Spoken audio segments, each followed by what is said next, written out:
This is going to be my reaction video to the Ravens' 38-6 win over the Lions at home in Week 7. I'm not sure about you. If you were expecting this result, then you're better at predicting games than I am.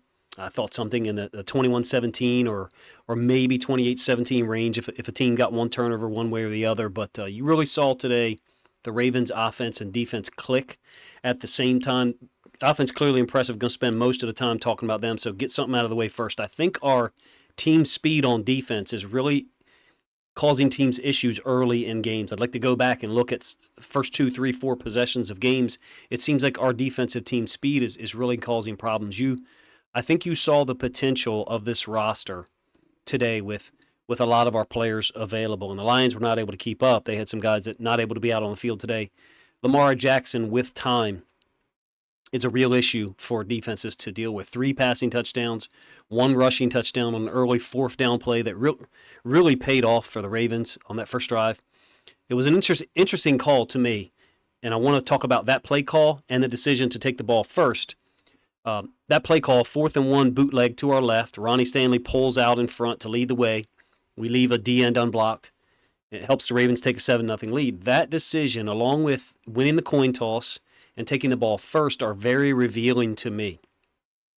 Perhaps you may think they're unrelated to the final score. That's fine. But in some ways, it makes me think that this Ravens coaching staff had an idea that we'd be able to move the ball on the Lions. But I don't think anybody, including the Ravens coaches, 38 points, 503 yards of total offense, 23 first downs, 9.1 yards per play.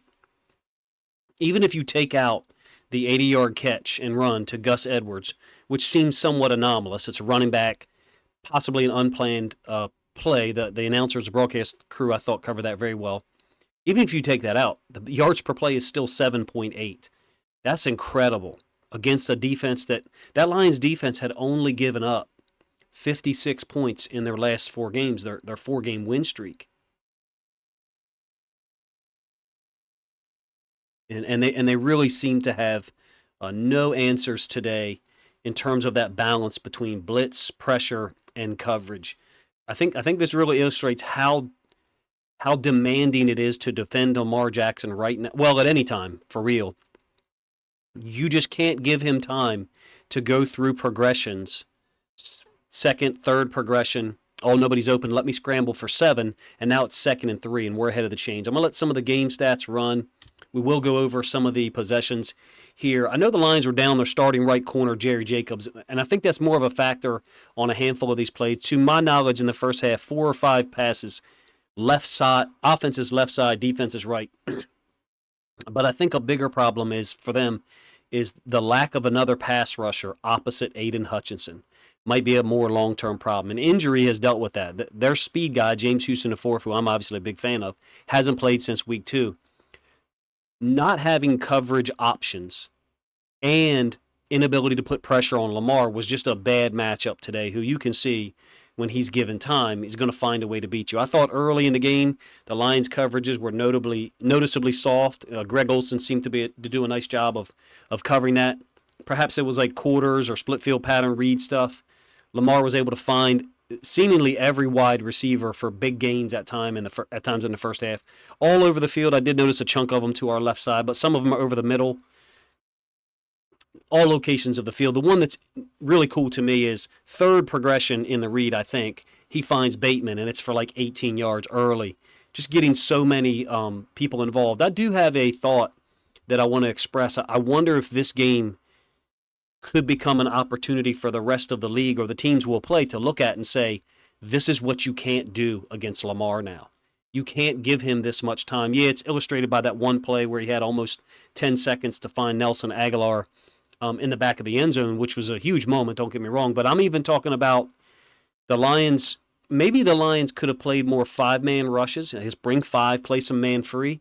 But I'm not so sure that the same thing doesn't happen.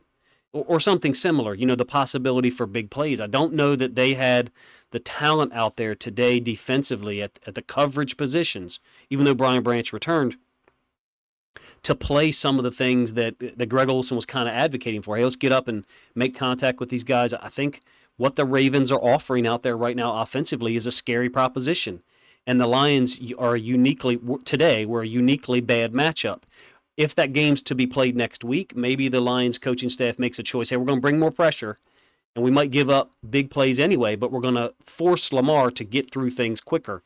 Let me know what you guys think of that observation, because playing the softer off coverages, clearly did not work. And like I said, the broadcast did a great job of showing some of those situations where the Lions corners were not near our wide receivers, and we're just getting free releases and running downfield. But regardless of what coverage they played, first half was a display of just so many pass concepts and how difficult it is to defend Lamar in this offense. That choice you've got to make constantly of coverage and keeping things in front versus, hey, bring pressure, try to get the ball out of his hands, and remove the ability to scramble for him. A lot of quick throws, I thought, and some crucial third downs. I think Lamar's been excellent on third down lately. I don't know what we were today offensively overall. The stats will show here in a minute, the team stats for third downs. I have us at 4 of 8, if I did that right. O-line did a good job. Ronnie Stanley did have 2 holding calls. One of them I thought was on a scramble left by Lamar. You really can't blame him. He has no knowledge that Lamar's scrambling out. So many guys made plays downfield. Flowers, Bateman, OBJ. OBJ looked great today. Andrews just did what he does. Ricard and Gus on those long catches. The big one to me was that touchdown pass to Aguilar on the second possession where Lamar had so much time. And maybe the Lions defense, my thought is they may have had a call in pre-snap to just cage Lamar and not let him scramble, because I think that was a third down, but I might be wrong.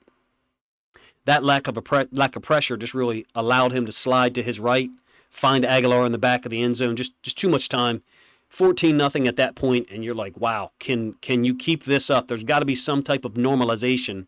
The Lions offense has been so good the last 2 years. I forget who the commenter was on a video I put out last week, said, hey, we haven't been held to less than 17 points since 16 games ago. Well, I mean, it happened today, and it certainly didn't look like a fluke. I expected some normalization after 14-0, but that did not happen. The defense forced a 3-and-out on the third possession. Hamilton did a great job covering Laporta. The pass was incomplete and short. If it wasn't, Hamilton's a great position. Ravens' third possession then goes down there. 3 passes of 20 yards or more to 3 different receivers, including the great find to Ricard. By the third possession, I thought Aaron Glenn and the Lions staff had realized we've got to put some pressure on. And that 1st and 10 was after a 3rd and 11, where Flowers is pressing Will Harris deep on our left sideline, their right corner, Lions' right side, our left side of our offense. And it's a deep out. Too easy on a 3rd and 11 for a gain of 20. The very next play, again, I'm talking third possession, the very next play, the Lions, to me, looked like they brought 5, and there was a 6th guy there, probably to play man on a running back, and Ricard slipped out for a huge play, I think gain of 26 down the right side. I'm talking about those 2 plays in succession because I think it illustrates the moment around the time when the Lions defensive staff realized we can't do this. We can't play these softer coverages. And the moment they do that, Ricard ends up open. And is that going to happen every time they make that choice? No. But today it did. And I think that's a great way to illustrate the difficulty in defending Lamar. Let's talk about the first possession. Again, very interesting that the Ravens chose to take the football after winning the toss. And you got a short pass to Justice Hill. I thought was an RPO possibly on the second play to OBJ for 11. And again, I thought OBJ looked spectacular today. They spent a lot of time talking about, him dipping his helmet into Kirby Joseph and possibly causing a concussion. Hopefully, Kirby Joseph's okay. He's a fantastic football player too. But I'm like, spend time talking about how well the dude played. And then the third play, the very next one, is complete to Flowers out of bunch left A. I thought that was a run play. I think that illustrates the mindset Monken had today. I've got us for, I think, 7 runs on the first 3 possessions. I may be wrong there. It might have been 6. And the run game wasn't having a huge impact in the first 3 possessions, I didn't think. I think we had 2 9-yard runs in there, don't get me wrong. Maybe Gus had a 20-yarder, but maybe Gus's 20-yarder is on the 4th possession that I'll talk about in a moment. So Flowers for 46. Lamar scrambles for 3. I thought Josh Pascal, who just came back from injury, did a nice job. He came from the other side of the field, I thought, hold it to a 3-yard gain. Gus with a short run on 2nd and 7. And then another RPO. It looked like this 3rd and 3 from down at the 9. It looked like Likely was confused about where to line up, first of all. And then on the route, I thought he was supposed to run a backside slant. and Lamar keeps it for 2, creates a 4th and 1. And you guys know me, I'm like, take the points, take the points. But I think our offensive staff, I think our coaching staff today had an idea that they were going to be able to put points up on this Lions defense. I'm not, maybe it was the loss of Jacobs, the lack of pass rush. Maybe they recognized some things that the rest of us didn't. And this was a beautiful play call. Behind, it was Ricard motion left to right, a play action fake, and Lamar boots to the left behind Stanley. Again, the broadcast covered it quite well. Kaminsky runs with the run fake, which you can't blame him. Puts us up 7-0. I thought it was a great call, and I've been wanting that bootleg called more lately, and here we go. We got it to put us up 7-0 quick. Conversely, the Lions offense was unable to get anything going until that second quarter drive, late in the second quarter drive, where they got down, inside our red zone. Run game was pretty non-existent early on for the Lions. The first drive for them ended in that sack by Matabike on a stunt where he slipped through. The second drive for them, they had one outside zone run play to Reynolds that gained 4. And then the 3rd and 6 incompletion that I talked about to Laporta where Kyle Hamilton's there in coverage. The third possession for the Lions, Arthur Millette has a sack. The thing to notice here for me is how many different guys are making plays. Just so many different guys, offensively and defensively, are having an impact. So that third possession, I think, for the Lions, second possession, they end up punting, and then we get the ball back. Actually, I was correct the first time. It was their third possession. My apologies. We get the ball back. Our fourth possession, we get the ball from right at our 20, and this is where the run game gets going. We run the counter option with Lamar at a pistol, and we went pistol with trips, I think 4 times today, and it was run every time, to my knowledge, even when Huntley got in the game late. So something to talk about. I actually mentioned that in the preview video because we have been so run heavy out of that formation. This one was heavy pistol, so the heavy's 2 tight ends, and the 2 receivers is off the line of scrimmage. One of the tight ends was Ricard. Lamar keeps it for 9 out the right side. Looked like he was reading Hutchinson. Gus on the outside outside zone behind Ricard for 20 on the ensuing play was huge, especially in light of the fact of how much we had hit him with the pass early on, and then a 20-yard run. I was still kind of surprised here to see the run game working because the Lions have been so good against the run. And then we just started to gash them.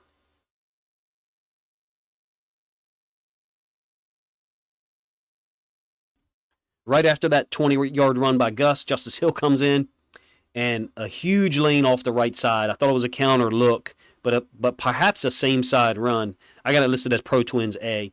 You can see the third play down from the right. Andrews for 22, right side, was a fake sweep, and then Lamar found him late.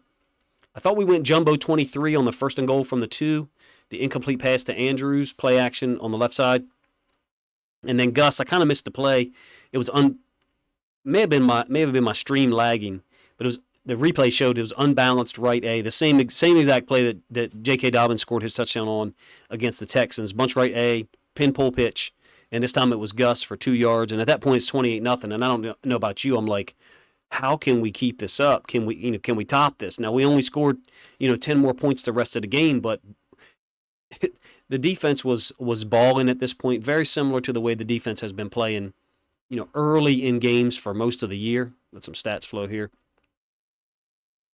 And the Lions did develop that one possession. I think end of the second quarter, we're able to get a stop, and then the beginning of the third quarter, that 4th and goal stop is really a huge play. I know that the game ended up being a blowout in terms of score 38-6, but were the Lions to go down there and get a score there, 28-7, with our history of maybe blowing leads is not the right word, not the right way to describe it.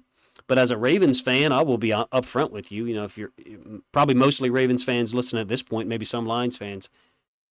As a Ravens fan, I was sitting there worried. I'm going to be honest with you. They're down at our 6 on a 4th and goal. And I think Roquan Smith makes a hell of a play. On live time, watching the play, I thought it was a catch. I thought Josh Reynolds caught the ball, and he's a hell of a player. And then on the replay, it looks like more closer to an interception. Thought it was a great play by Roquan Smith and a huge moment that really allowed us to relax in terms of our approach. But then, unbelievable moment on a 2nd and 7 from the 9. After that stop, we've got the ball now. 2nd and 7 from the 9. Lamar doesn't give it to Gus. It looks like possibly he's supposed to go out the left side. If he doesn't give it, maybe an RPO with an option for Lamar to run it to the left, so maybe a triple option RPO, which I've seen some of. And Lamar instead moves away from the pressure from Jack Campbell, moves to the right, finds Gus over the first level of the defense. And no one was there. At the point that Gus crosses midfield, the broadcast view's kind of zoomed in. I don't know about you. I'm thinking, he's gone. There's nobody here. I think it was Kirby Joseph, I might be wrong, tackles him down near the 11. Huge play by Lamar. And again, it's the lack of pressure on Lamar is revealing for me. Yeah, there's a run fake, the possibility for Lamar to potentially throw it. Can't see off screen to the left, but teams are going to have to make a choice. Do we want to let this man find people like he is this week, like he did today? Huge play. 2 plays later, Lamar finds Andrews over the middle for a big touchdown, makes it 35-0. And at that point, my notes is like the Ravens' offense is just scorching hot. I think my notes have 6 players with gains of 20 yards or more. And that's really remarkable if you ask me. I thought Bateman, Flowers, who seems to have 2 of them a game. OBJ, I thought had a 17-yarder, so maybe not a 20. Ricard and Gus with the 2 catches. Andrews with a 22-yarder and 2 touchdowns, including one against Tracy Walker in man coverage I just referred to. Walker's an underrated player for real, in my opinion. And I thought Andrews matched up with him at least 2 or 3 times. Lions finally get on the board with that long drive that bridges the third and the fourth quarter. I think it's their 8th possession. And you really see how they like to attack the boundary. Yeah, we're playing softer coverages at this point, but I still want to use this to illustrate one of the things about Ben Johnson's offense that I think is a key. I got 5 consecutive plays to start the possession, or 4 consecutive plays, going to the boundary. 19 yards completion to Jahmyr Gibbs, who I thought played well. Gibbs on a same-side counter to the boundary, 9 yards. Short completion to Gibbs where Stevens makes a tackle for 2. Another one to Gibbs, all into the boundary, and then Van Noy gets a sack. I thought Matabike was there late. Potentially could get credit for a half sack, but they did not. 3rd and 19. Complete to Laporta for what looks like about a 13, 14-yard gain, and you get the penalty on Roquan Smith and Arthur Millette for contact to the head. I do think it's pretty interesting. We're up 35-0. 3rd and 19 to open the fourth quarter, and we're bringing our nickel and inside linebacker. I mean, Mike McDonald, what is there to say about what he's doing defensively for the last year plus? I know that, we blew the game down in Jacksonville last year. I know we're disappointed by that. The Steelers game, Roquan gives up a touchdown on a 3rd down pass to Najee Harris, but they showed the stat today. The points per game allowed is real. It's legit. The complaint before today about they've only beat second-string quarterbacks. They've only beat rookie quarterbacks. I mean, have you seen C.J. Stroud play this year? That dude can play. Joe Burrow and the Bengals are returning to their form. Does our win against them not count? Man, I digress there for a second. Forgive me. Lions did get a touchdown after another completion to St. Brown, I thought, to the boundary. Gibbs goes in untouched for 21 yards, 35-6. No chance of a comeback at that point, but still I thought it was a great play by Geno Stone on the 2-point conversion. Hey, 35-8 is 35-8. It would take, obviously 4 more scores, to get to come back. So it's far-fetched. But that play by Geno Stone I thought was great. It was empty bunch, and Gibbs kind of like on a shoot route into the flats, and Goff gets it out of there fast. I thought there were some times today where Goff was not seeing things that maybe on film will look like they were there, because we're very fast on defense, and we're very multiple.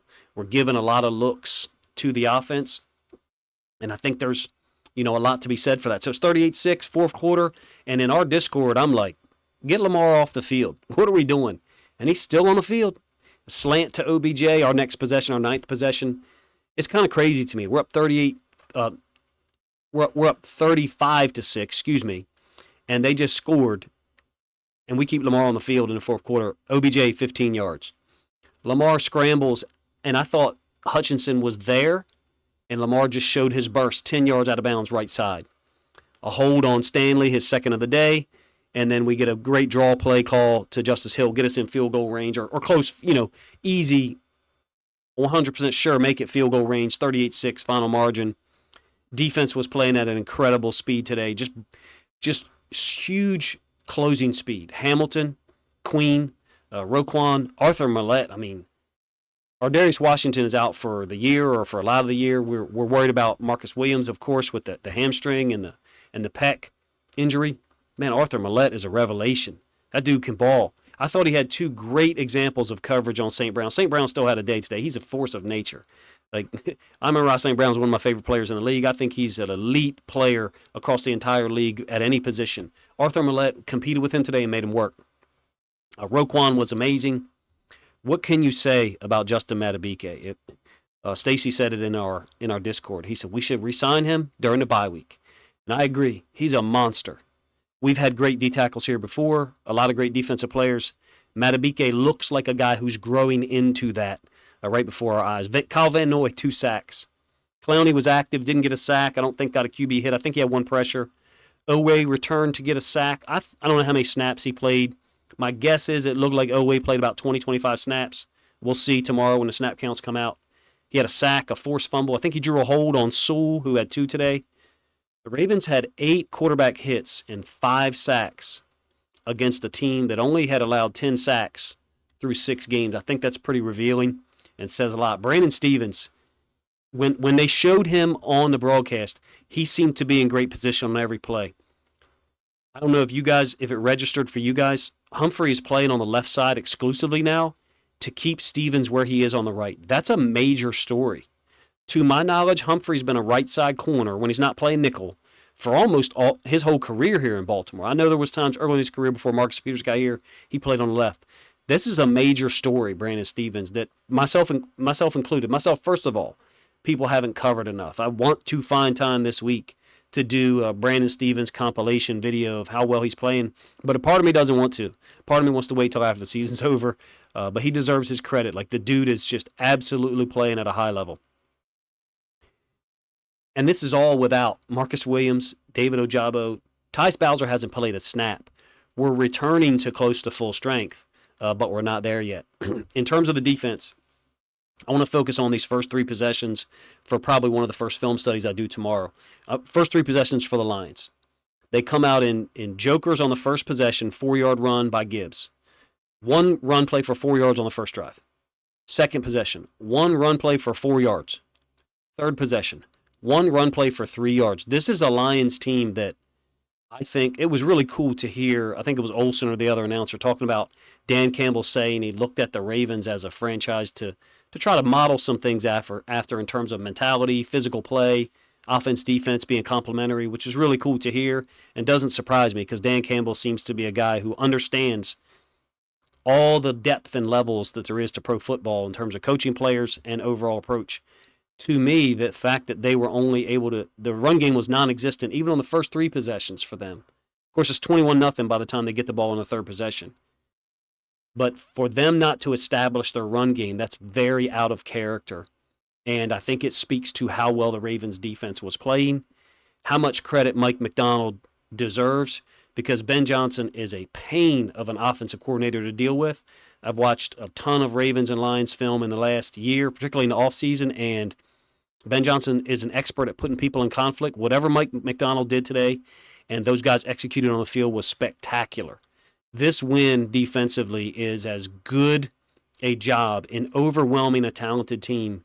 The only other game I can think of in recent memory is the Chargers in Week 6 in Baltimore in 2021. Justin Herbert, multiple talented guys playing for that team, and we just physically and schematically beat them up. And this game reminded me a lot of that, particularly early in the game defensively. From a Lions standpoint, besides the run game never getting going, Gibbs, of course, did produce a lot of yards to the boundary, including the 21-yard touchdown run. I thought that was a great call by Johnson. Basically the same scheme we use at a bunch right A, pin, pull, pitch. I think Laporta and St. Brown combined for 19 catches and 160 yards, even though, a lot of that was in front of our zone defense as the game reached the second half. They did reach midfield on our 4th possession, despite a sack from Van Noy on first down. Then 3 consecutive passes to St. Brown, couldn't produce a conversion. You get the late second quarter, 2-minute situation, looks promising. There's a 4th and, I think, 7 completion to St. Brown for 25 yards. and then that's called back for a hold. I thought that was a big moment. Again, ending the second quarter. Keep in mind that to begin the third quarter, we make a stop, 4th and goal from the 6. Those two situations there is swing moments. And fortunately for the Ravens, we were able to not give up any points in either situation and get Lamar out of the game and some other guys off the field early. Goff had big completions to Reynolds and St. Brown to open the second half, and that nice screen pass to Gibbs, I think, hit us for 20. I thought there was a 3rd and goal. Before the 4th and goal, brilliant play by Roquan Smith. I thought the 3rd and goal could have been called for intentional grounding on Goff. Interesting to me that they called it on Lamar on what looked like maybe Andrews read to go inside and Lamar threw it outside. I don't know about you, but that intentional grounding on Lamar, I think, is BS. But in any case, Roquan's play on the 4th and goal was sick. I want to focus on the Lions' defense for a second. I think they're one pass rusher short right now. Hutchinson looked active, recovered a fumble, had two situations. One situation, he has Lamar in his grasp. Lamar's able to get away. Another one where he's trying to run down Lamar, and you see the burst and the speed, the burst from Lamar, and inability of Hutchinson to close. But you wouldn't expect him to. Who can close on Lamar? I think they're one pass rusher short from the other side. I'm a big James Houston IV fan, so I think it's him. But you may see the Lions look at some type of personnel move to get someone over on that other side that can provide more pressure. I know the schedule for the Lions doesn't include a ton of teams with winning records coming up soon, but I think that's an option for them with C.J. Gardner-Johnson being out for extended time. The Jerry Jacobs injury is both confusing and terrible timing for them. I know they moved Will Harris to outside corner. I can't judge it right now, but it didn't look like that move worked out. I don't know what the deal with Gilmore, the rookie. I think he's a fantastic talent. Preseason looked great. Aaron Glenn's had a great season so far, and they've had a significant upgrade in talent in 2023 defensively, but I'd be remiss if I didn't mention that the lack of the pass rush and them missing Jerry Jacobs seemed to put their coaches in a real bind in terms of, do we bring pressure or do we eschew that and play soft coverage, keep things in front? And neither one of those options seemed to work today. Look at those two big pass plays to Ricard and Gus, like I said. To my memory, both of them was on blitzes where Lamar ended up finding guys open. Ravens fans probably don't identify it, but not having Jacobs out there, I think, was a big deal in terms of the coverage choices Aaron Glenn played early on the first two drives. And by the time he identified what was going on, third possession, we're off and rolling.